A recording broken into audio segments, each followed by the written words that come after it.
How to fix Black Myth Wukong D3D12 Error Message Black Myth Wukong PC Crash Fix. Touch to 1. Restart your PC. Close Myth Wukong completely. Restart your computer normally. Launch the game again afterward. 2. Update graphics drivers. Install latest NVIDIA, AMD, or Intel GPU drivers. Use clean installation option if available. Restart your PC after updating. Check DirectX 12 support.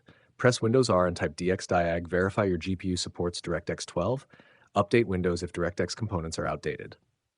4. Verify game files. Open Steam or Epic Games Launcher. Go to Black Myth, Wukong Properties. Click Verify Integrity of Game Files. 5. Disable ray tracing and ultra settings. Lower graphics quality settings. Disable ray tracing and DLSS frame generation temporarily. Relaunch the game afterward. 6. Reinstall DirectX and Visual C++. Install latest DirectX runtime. Reinstall Microsoft Visual C++ redistributables. Restart your PC afterward. 7. Delete corrupted shader cache. Press Windows R. Open DirectX shader cache location.